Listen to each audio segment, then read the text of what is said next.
Yidhari's finally here and the hype is wild, but the big question everyone's asking is simple.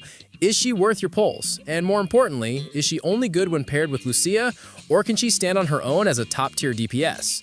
Let's dive in, because I've tested her extensively, and trust me, there's a lot more going on beneath the surface. This is your complete Yidhari breakdown. Her mechanics, builds, best teams, and exactly how to push her to those absurd damage numbers everyone's talking about.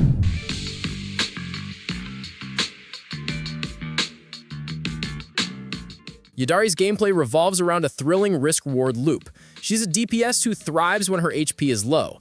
Every part of her kit is designed to push you toward that danger zone, because the lower her health gets, the harder she hits. She literally burns her own HP to charge attacks, and in return, she gains massive multipliers and crit bonuses that make her one of the deadliest Rupture-type characters in the game. At first glance, her spinning attacks might remind you of Piper, but once you start using her, she feels completely distinct, smooth, aggressive, and extremely satisfying. Her signature mechanic is her charge bar right under her HP. You'll want to fully charge it every time to squeeze out the highest possible damage. Once you're below 50% health, she goes berserk, doubling her damage output and shredding enemies with brutal efficiency. Her core passive is what truly defines her playstyle. The lower your health drops, the higher your skill damage scales, and once you dip under that 50% mark, she gains a massive 100% damage boost. She also has a unique way of generating decibels for her ultimate. Every 1% of HP she sacrifices instantly gives her 10 decibels, letting you charge your ult crazy fast just by staying aggressive. Pair her with a stun or support unit, and her additional ability kicks in, granting her 30% more crit damage and 25% damage reduction while under half HP. And once her ultimate activates, she calls forth an icy tentacle that adds extra damage to her charged attacks, and since that counts as a special attack, the scaling just keeps stacking. Her basic combo is a simple 3-hit ice sequence with the final hit restoring 10% of her HP, but her real strength comes when you hold that button. Charging builds up 3 levels, and each level not only boosts damage, but also changes her attack behavior. Reach level 2 or higher, and you can chain directly into the third strike automatically for an instant finisher. Even better, if you get hit mid-charge, one of her tentacles soaks up part of the damage and instantly boosts your charge level, a clever mechanic that rewards aggressive play. Her EX special, on the other hand, hits like a truck, restoring a third of her missing HP while dealing massive ice damage. It also interacts with her charge state. Pressing Special or EX during a charge launches enemies either into Surging Cold on unstunned targets or Crushing Pursuit on stunned ones, followed by Glacial Crush for a powerful finisher that heals again and regenerates adrenaline. She's not just a glass cannon, she's got sustain built right in. Now, her ultimate is a bit different from the usual. Once you max out decibels, you activate Etherveil Wellspring. This buffs your whole team's max HP by 5%, increases Yidhari's charge speed, and boosts her HP drain rate. You'll have a 30-second window to press the ult again for a colossal finishing slam that hits like a meteor. Each one gives you one ultimate charge, so her ultimate burst timing feels a bit different than other DPS characters, but the payoff? Absolutely worth it.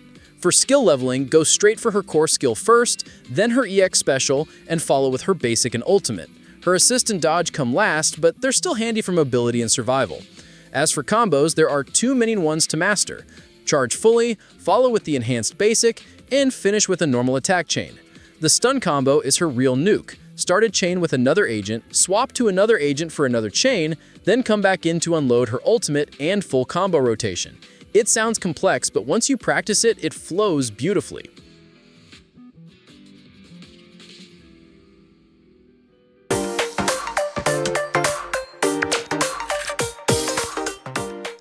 Let's talk builds. Her best W-Engine hands down is Kraken's Cradle. It's tailor-made for her with HP percent, stacking ice shear damage, and a 20% crit rate buff when she's below 50% HP. It's perfect synergy. If you don't have it, Qingming Birdcage is the next best choice, about 10% weaker but still solid. Steel Cushion works as a more accessible fallback, weaker overall but still strong thanks to its crit stat. For disc drives, the 4-piece Yunkui Tales is her undisputed best set. The HP from the 2-piece bonus pairs perfectly with her kit, and the 4-piece effect gives her crit rate stacks and a consistent sheer damage boost she can maintain with ease. If you're mixing sets, Woodpecker Electro, Branch and Blade Song, or Polar Metal all work depending on your stat rolls. For main stats, go crit rate or crit damage on slot 4, ice damage or HP percent on slot 5 and HP percent on slot 6. Aim for around 18,000 HP, 70% crit rate, and 140% crit damage. That's your sweet spot. As for teams, her top setup right now is Ju Fufu plus Lucia plus Yidhari. This trio melts content in around 40 seconds, scoring up to 50,000 points in Deadly Assault with insane consistency. You can swap Lucia for Astriao if you want, but it'll slow down your clears a bit. So what's the verdict? Yidhari's got a lot going for her. She's easy to learn, scales like a monster, shares gear with other units, and has great self-sustain even while dancing at low HP. Her drawbacks? That same low HP playstyle can feel risky, and her damage spikes are heavily timing dependent. Plus, the current endgame meta really favors her, so her performance might look a bit inflated for now. But overall, she's an incredible Ice Rupture DPS with some of the most rewarding gameplay in the roster. If you've got Lucia, she's an instant pickup.